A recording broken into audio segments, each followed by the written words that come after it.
కలిసిపోయి అందరూ కూడా సండే స్కూల్లో ఉంటారు. పిల్లలందరూ చోట కూర్చున్నప్పుడు ఒకరినొకరు పరిచయం చేసుకుంటారు, ఒకరి పట్ల ఒకరు స్నేహభావాన్ని కలిగి ఉంటారు, ఐక్యత భావాన్ని కలిగి ఉంటారు.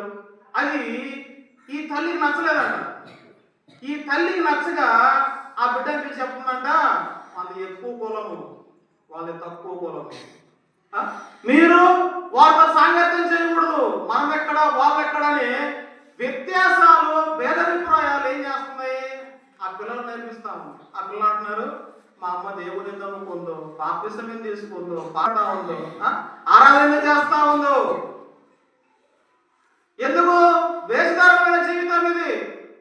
ఒక అడవిలో ఒక నక్క ఉందంట. ఆ నక్క అడవంతా తిరిగి నాకు ఎవరు స్నేహితులు లేరే అని బాధపడతా ఉందంట. నక్కతోటి ఎవరు స్నేహం చేయడంలా. ఎందుకు? దాని స్వభావం మంచిది కాదు, అందుకని నక్కతో ఎవరు స్నేహం చేయడంలా. నక్క కూర్చొని బాధపడుతుందంటారే, ఎంత అడవిలో ఇన్ని సంవత్సరాల నుంచి ఉన్నా నాకు ఎవరు స్నేహం చేయడం లేదే, నాకు ఎవరు గౌరవించట్లేదే, ఎవరు నాకు విలువడం లేదే అని నక్క బాధపడుతూ కూర్చుందట.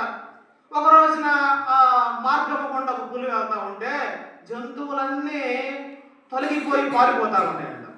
ఆ విషయాన్ని నక్క గమనించిందంట. నక్క గమనించి, అదే పులికి ఎంత గౌరవము, పులికి ఎంత విలువ, ఎంత భయం పులి అంటే, కాబట్టి నేను కూడా పులైపోతా అనుకుందంట.